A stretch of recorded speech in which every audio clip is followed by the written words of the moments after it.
kid from the bush who grew into a legend in his own lunchtime, former SAS soldier Michael J. Malone has seen it all.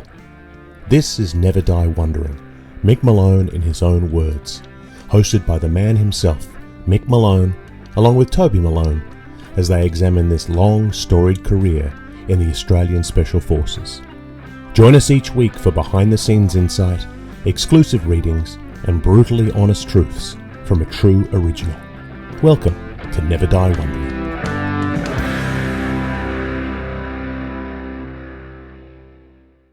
Welcome to episode 20 of Never Die Wondering, Mick Malone in his own words, a podcast that explores the life and legend of Michael John Malone, OAM. My name is Toby Malone, Mick's son and co-host of this podcast series, joined by the man whose name is in the title, Mick Malone. G'day, Dad. G'day, Tobe. Not good to see you, bud. You too. Yeah, it's sort of a strange thing to see you on the screen there, comfortable in your comfortable little study there in Perth, and living well into your senior years, and now getting ready to talk about what you were doing at 21 years old in the bush, shooting guns at bad guys. It's a big contrast, isn't it? Oh, not wrong, mate. And probably moments on some of these some of these patrols where you probably didn't think you were going to make it to 78. No, we didn't think we were going to make it to 22. Yeah. Some real shoot-ups there. Yeah, and this is where, so the book is really valuable in so many ways, and we get lots of insight into training and into life in the barracks and in the boozer and things like that, all that stuff. But I feel as though this is where the real gold comes in for this publication. Yeah. I think this insight into movement in the patrols. There are only a handful. There are obviously a lot of books written about Vietnam, and there are a lot of books written about what happened on various patrols and things like that. But because these patrols were so limited to personnel, like we said in the last episode, someone like John Matten has a lot of stories, but he didn't write them all down, not everyone is interested in writing them down or revisiting them or recording them, and so we lose that insight or lose those details. So Yeah. the detail that we get in these patrol chapters is super valuable, and I think it's something that's going to be used by historians in years to come. Yep. So exciting stuff. So yeah, so when you were getting ready to go on these first patrols, was this excitement, nervousness, terrified? Were you champing at the bit? Well, we didn't really know when we were going. We just needed to wait for a warning order, which the OC would be called up to the headquarters, slipped a piece of paper which says warning order Bravo 9 Sierra 41. That was our patrol number. And the date you were going, the length of the patrol, the area to be patrolled, and signed off by the OC. And that was it. So he came down the path just waving this warning order. And that was it. That was our first go. Right. And I guess your attitude towards the patrols changed as you went on, as you went further and further along. You knew what was out there, but you also became more experienced. Yeah. Well, sometimes you dreaded the warning order being called. Other times you thought, it's about bloody time. I'm sick and tired of bashing Dixies or hanging around in the lines. Right. But it was what it was. And then if a warning order came and you didn't want to go, what happened? Well, no, you couldn't not go. But like I said, once again, yeah, your mates would kick your ass. But there were stories of blokes who pulled the pin while they were in the bush. Just pointed their watch. Boss, time's up. I'm due out of the army tomorrow. The few of them. Yeah. It's it's pushing the limits of the human spirit, isn't it? Just like willingly go into this area where all they weren't very popular. No, No, lots of fun. So, okay, so well, let's get into it. Let's have a read of these first patrols. So today we'll be reading chapter 17 of Two Ranks on the Road, 35 Years of Australian Special Forces Service by Michael J. Malone, OAM, published in 2024 by Imprimatur Books, Perth. This chapter, entitled First Patrols, covers pages 137 to 145 in the print edition. The ebook may have slightly different numbering, so follow from the beginning of the chapter. As we read, the body of the text will be read by author Mick Malone. Whenever we come across a footnote, we'll pause in the least disruptive way possible, and I will read the footnote. And now, without further ado, Two Ranks on the Road. Chapter 17, First Patrols, 1969. Find the enemy. The first patrols were to be Tayor patrols. Footnote: Target, sometimes tactical area of responsibility, or TARAS. On day two, we received a rocket attack which landed in J Troop lines. Our patrol, Bravo 9 Sierra 41, under Lieutenant Roberts, was detailed to meet up with an APC and drove out beyond the wire to try and find the base plate from where the rocket was fired. We found it. It was in the middle of three bamboo. It was made of three bamboo sticks on which the rocket was propped and fired in our direction. We found out looking for any evidence of VC. Nothing was found except for the jerry-rigged bamboo launch platform, which we folded up. We jumped back in the APC and headed back to the DAT. Our patrol commander reported to the OC and the IO, while the rest of us slunk back to our lines. As far as I remember, we endured two rocket attacks on one of them. The rocket hit the top of a large clump of bamboo in J Troop lines and hit Jock Lorimer sitting in his hoochie, who caught a lump of shrapnel in his chest and was lucky to survive. Ross McCallum had 4 new suits bought on leave in Hong Kong, hanging in a locker, and shrapnel shredded the lot. The whole squadron had stood to and grabbed flak jackets, helmets, and rifles, and tumbled into our bunkers, which were full of cobwebs and other biteys, but no snakes, thankfully. This is what precipitated the need to dig another bunker, as previously mentioned. I troop was the duty troop that first week. They manned the mess, got the chuffers, big water heaters, going before dawn, um, bashed the Dixies, and filled the duty driver slot. They also manned the North OP 50 cal machine gun, which we would get our turn soon enough.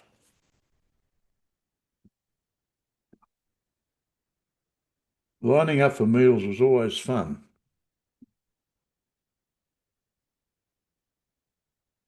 As the cooks as the cooks copped it, no matter what they presented. We called them tucker fuckers, bait layers, and fitters and turners. Footnote: Fitting food into trays and turning it into shit. Cruel, I know, but it was always given and taken in good cheer. They had a tough job feeding 120 hungry men 3 meals a day, plus baking rock cakes for Mornos. Sergeant Tom Bassett was the head chef, head shirang in the kitchen, with Bob Stanley and Ted Slattery as his corporals. All of the food deliveries were delivered by the Q store, which accounted for it, then delivered it to Tom for storage in the big fridge and the big dry foods container.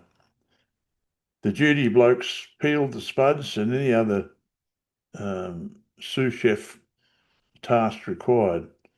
Our cooks were quite adept at commando stews and all sorts of other concoctions. Their bread and butter custard was a ripper.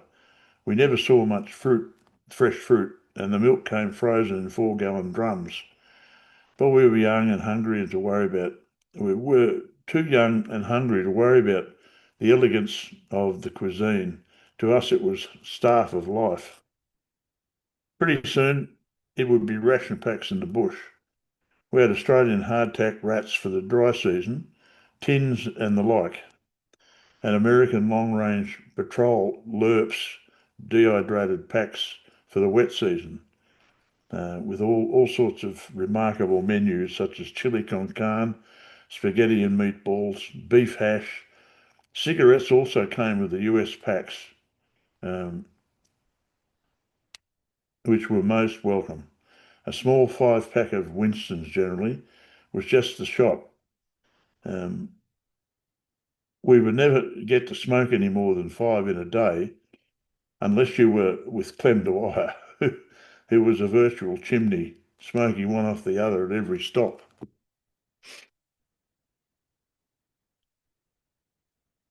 While our patrol was out scouting for a rocket launcher site, patrols from other troops were doing tail patrols, which were essentially clearing and acclimatising patrols, normally reserved for the QEs, cooks, and various other staff of the headquarters. We had much more enticing work to do, far beyond the perimeter. Range practices became an important uh, conjunct to our build-up training, more so when we received a warning order on about day 10. Our patrol commander was called up to the ops centre and briefed on tasks. He then waltzed back down the troop waving a piece of paper. Bravo 9 Sierra 4-1, warning order.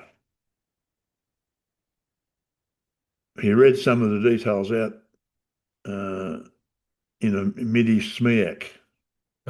Footnote, situation, mission, execution, admin, and log and comms.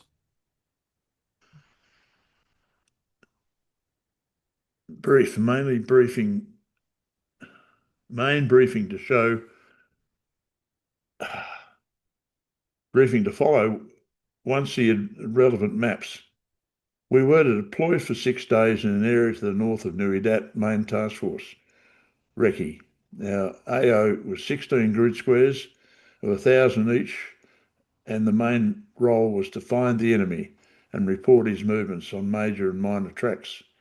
The patrol commander headed for the Q store to arrange relevant stores, rations, so patrol 2IC, sorry, uh, relevant stores, rations and ammunition.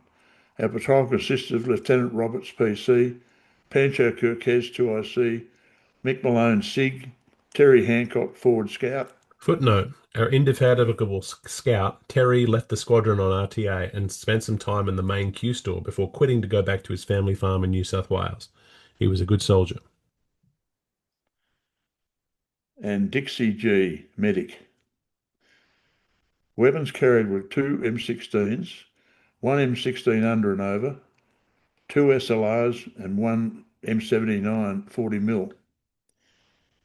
Each man carried 300 rounds of ball, uh, 1 M26 grenade, and 1 white phos grenade. On this first patrol, we didn't carry claymores, M18A1, because the task did not call for them. And I carried an M16 on this first patrol, but then after the first contact patrol, changed over to the SLR due to the better hitting power.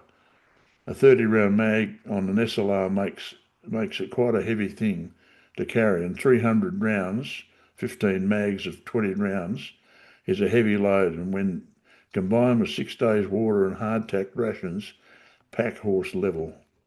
Not fun, I can tell you.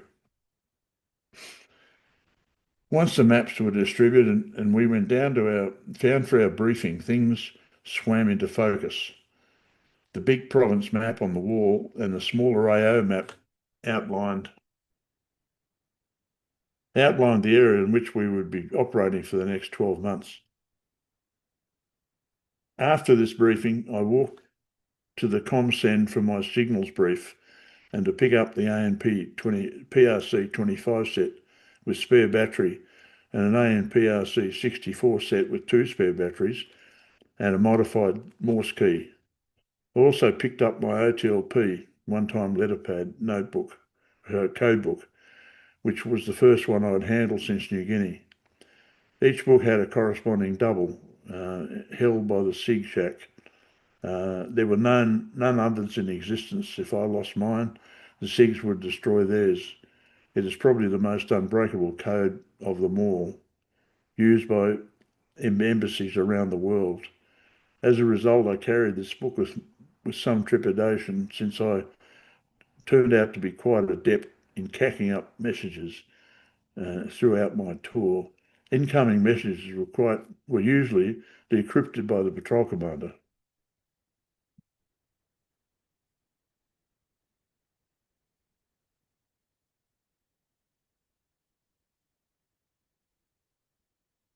Back to the range for a final rifle practice and rehearsals. This was one memorable.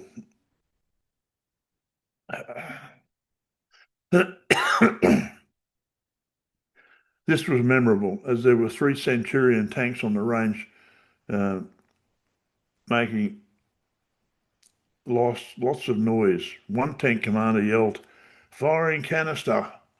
We took we took notice, but we were unprepared for the enormous explosion which followed, which was probably twice as loud as a normal HE round, and proved a salutary lesson for naive youth.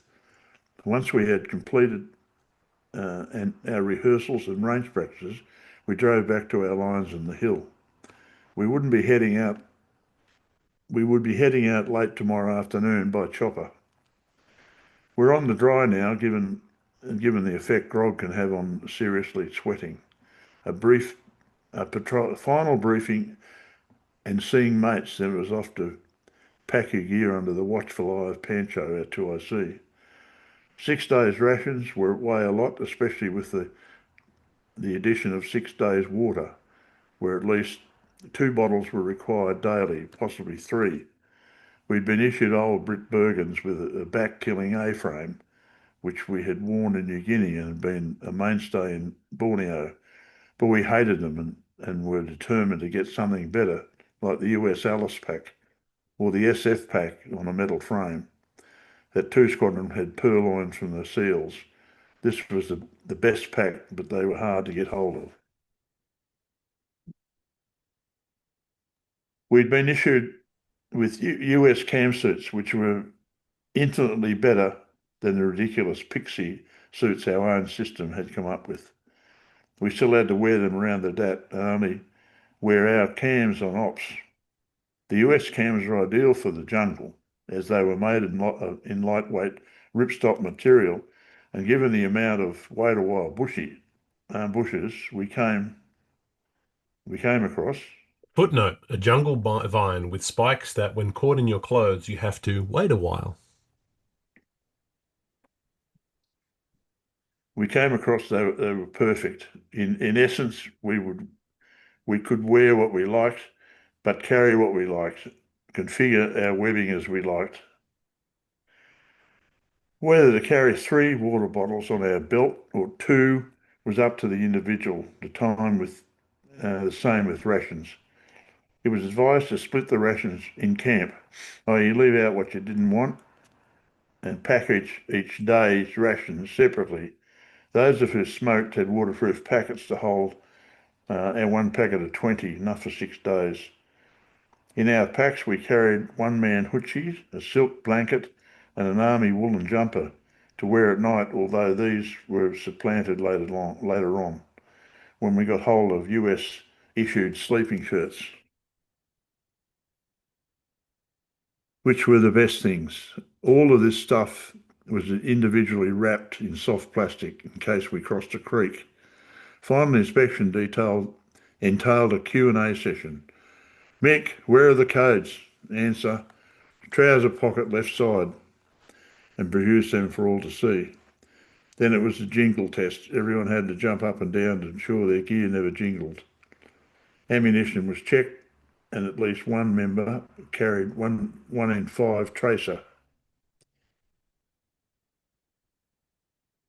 Each man carried an M26 grenade somewhere on his webbing, and each man carried a shell dressing. I had added difficulties as I carried the 25 set, which, being VHF, was ostensibly carried to speak to choppers. It was a backup to the URC-10, a small handheld radio used as a primary means to speak to choppers. Both the patrol commander and 2IC carried URC-10s. and spare batteries. Once everything was checked, we headed up to the pickup point where we lollygagged around with mates till the vehicle and trailer arrived. Once loaded up, we were driven down to the chopper pad and RAF briefing hut. Uh, these were the people to whom we were entrusting our lives. This was 9 Squadron RAAF, our faithful and very motivated heli operators. The infill team consisted of one slick ship carrying the patrol, along with the Albatross lead and two B model bushrangers, gunships, armed with M60s, rockets, and a spare slick in case of enemy action or an accident. Our AO was to the northwest of Courtney Rubber Plantation, a notorious VC area. Seated in the briefing hut, we could feel all eyes on us. Our PC got up and introduced himself and proceeded to what he indicate what he wanted from 9 Squadron. Then the Albatross lead pilot outlined the scope of the insertion and where he wanted the gunships. He indicated where they were going to a secondary pad as a diversion and which side of the chopper from which we would exit. A small Q&A session ensued between our PC and the pilots. Then it was time to go.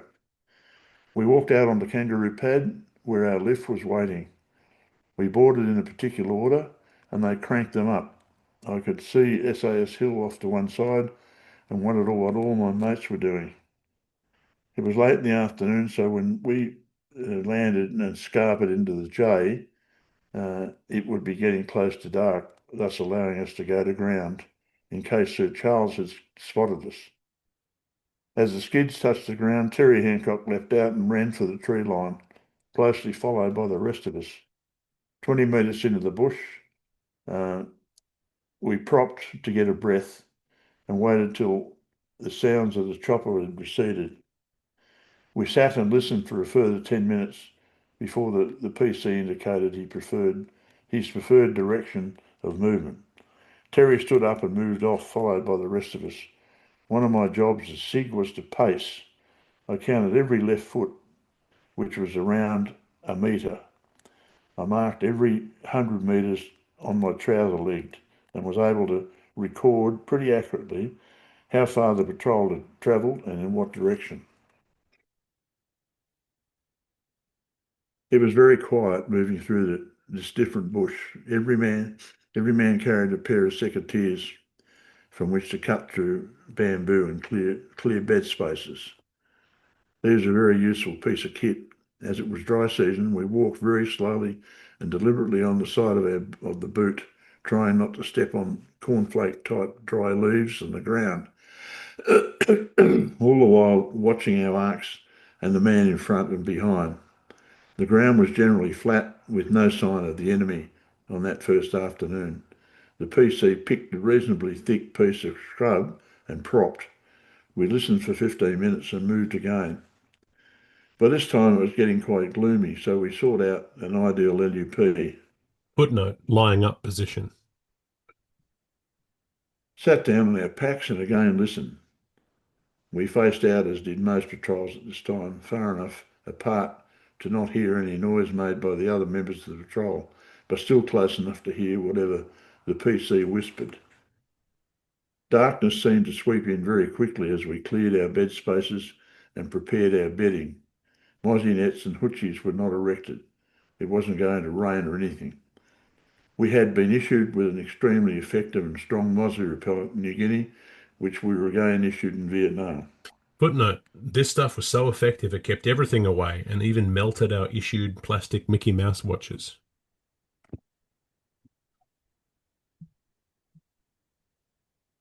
We slept fitfully the first night. With an ear open to any foreign sounds, a few barking deer were all that were heard. We slept in a tight circle, touching each other partially. Snorers, of which I was one, was promptly woken up and told to roll over. We were all wide awake and sitting up in sitting up by the first graying of the dawn. We left our boots on, of course, as it was the dry season. Our silks were adequate for keeping warm. That first morning we ate where we slept, but in future we would move an LUP for breakfast in case Sir Charles had discovered our night spot. Once eaten and brewed finished, our PC pulled out his map and ran us through the plan for the day. The plan was to head north to try and bump tracks and listen for VC activity, and moved single file led by Terry Hancock. 5 men line stern about 5 metres apart with Pancho Urquez bringing up the rear. Pancho was the best tail end Charlie I ever worked with. He was very, very responsible. Uh, it was a very responsible job covering our back trail, erasing evidence of the patrol crossing tracks and eyes everywhere.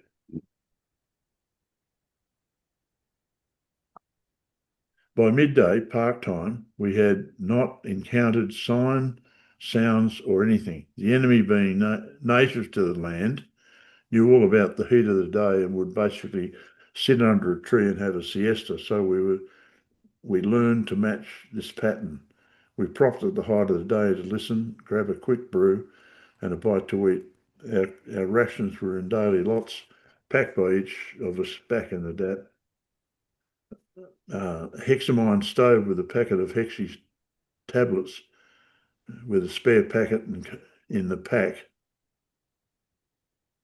were remarkable items for which we were extremely thankful. The Australian hardtack was pretty ordinary, with a tin of meat, packet of dry biscuits, chocolate bar, packet of soup, and various other small items, such as matches, can opener, and a steel mug shaped to allow a water bottle to be carried with 3 to 4 bottles on the belt, and a three-quart bladder down the shirt or in the pack. Footnote: this was known as the panic bladder and usually consumed on the first night due to sweat loss. Packets of tea, coffee, and sugar were much needed. 5 days on these rations guaranteed a bound-up stomach, and most of us held it all in for 5 days or till we got back to the DAT. Getting comms every sced became a lot simpler. My coding was up to scratch, thankfully, and my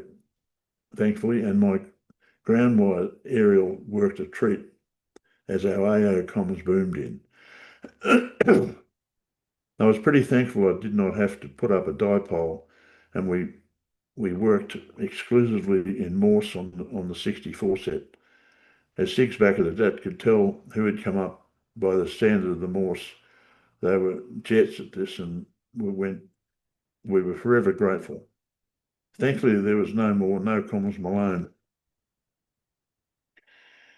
The entire patrol produced nothing beside the odd unused footpad, generally leading down to dry creeks. It was a useful shakeout patrol and allowed us to get our drills down pat. I was running a bit short of water on day 5, but had just enough to get me through. Pancho always had a full bottle when we got back, but there was no way I was going to ever ask him for water, and no way in the world he was going to offer it. This was the salutary lesson of my tour. Then it came time to find our exfil pad and get on the blower to confirm.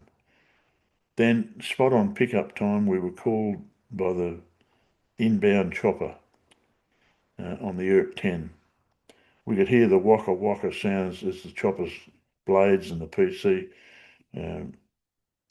got his smoke ready, yellow in this instance, and on command through smoke. The pilot confirmed the colour and came winging in for pickup. We flashed him a coloured panel, which he knew,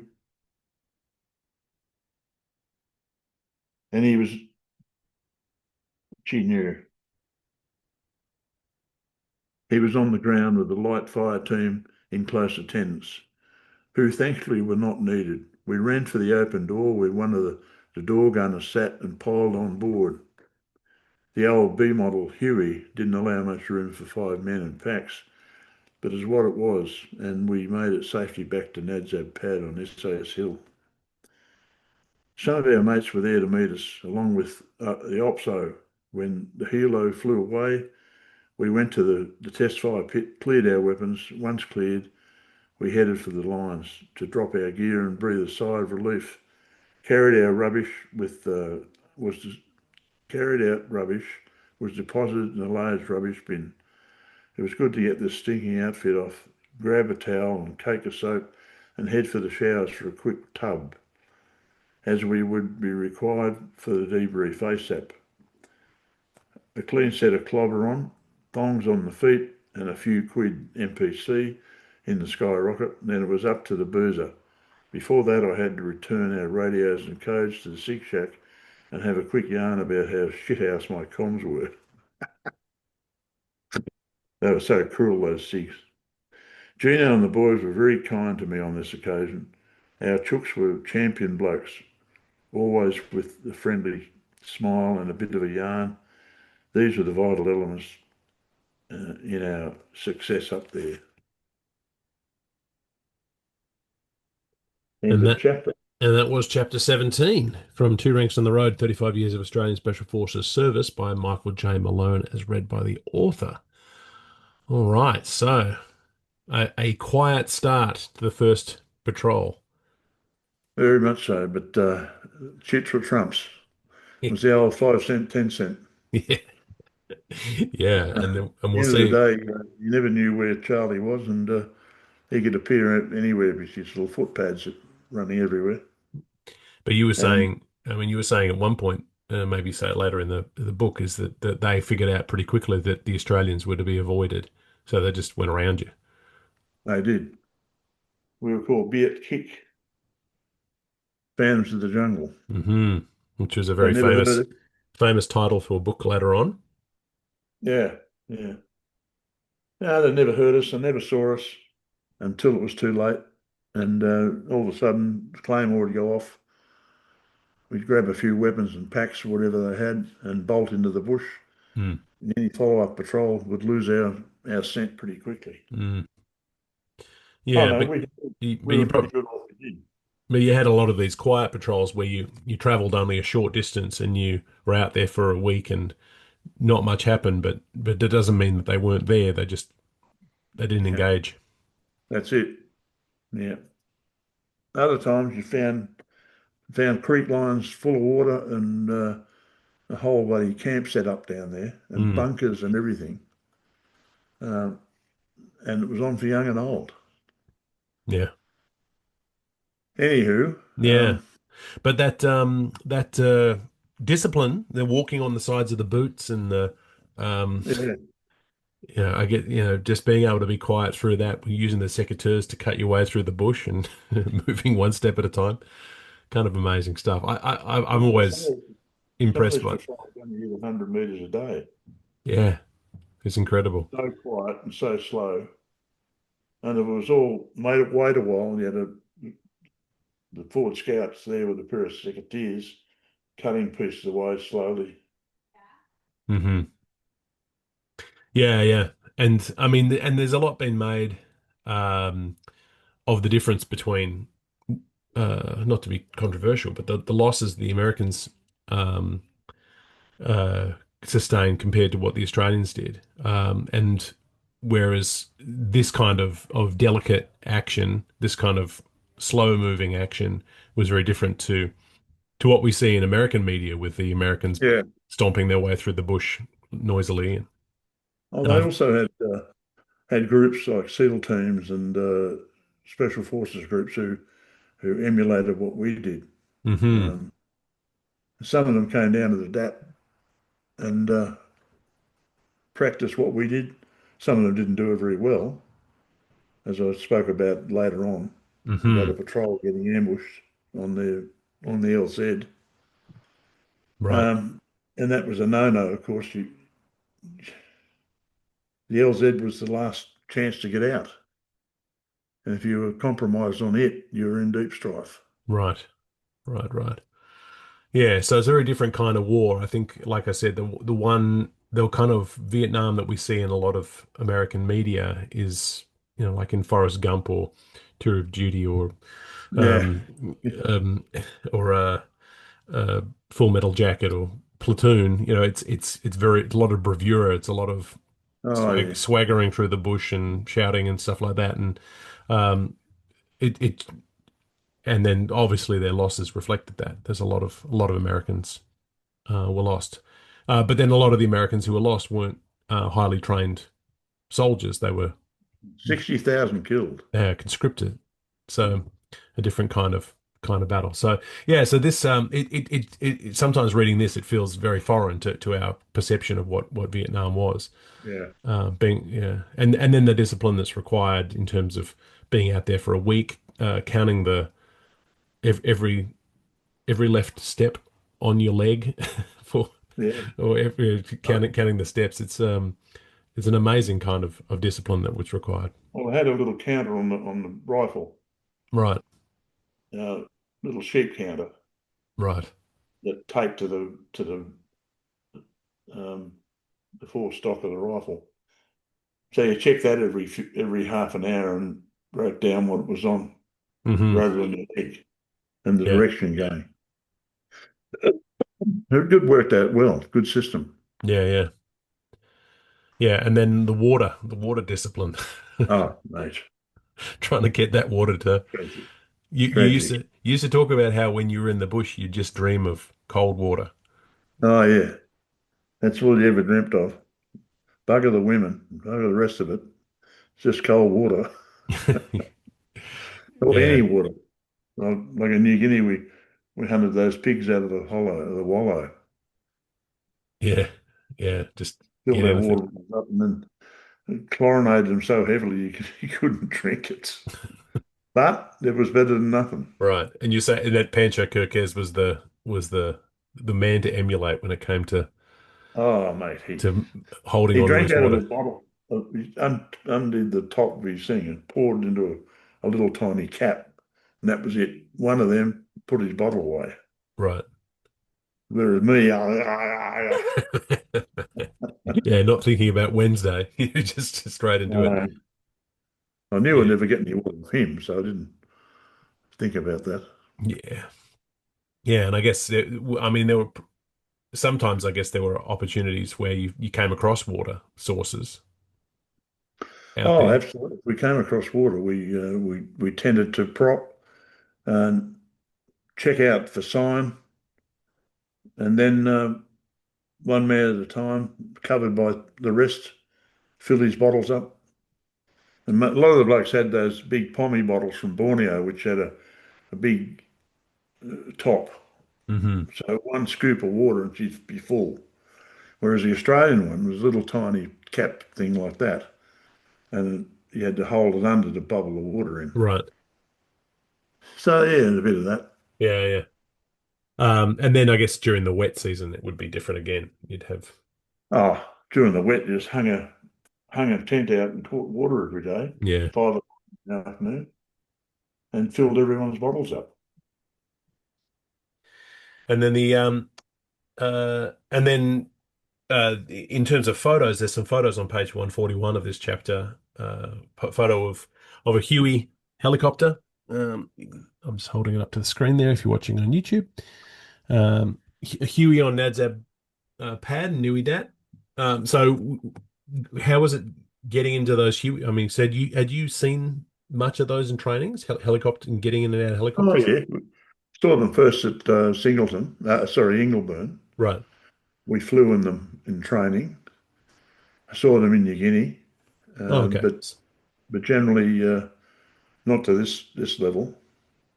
And so, Yes, and then you were, doors off, flying through yeah, and then years later, I think we'll talk about it later on in a future episode, but you got a chance in Hawaii to get in a helicopter, and the bloke said doors on or doors off, and you went, oh, doors off. yeah, much to your mother's disgust. He was uh, so yeah. So, but sort of full throwback. But then there's also a picture of you on the range at Nui Dat, at 21 years old, and yeah, in your with that beret and pixie greens. outfit. Yeah, That's the pixie outfit we were issued. right. Bloody awful. Why is it called a pixie outfit? Well, you look like a pixie. Looked a bit sooky.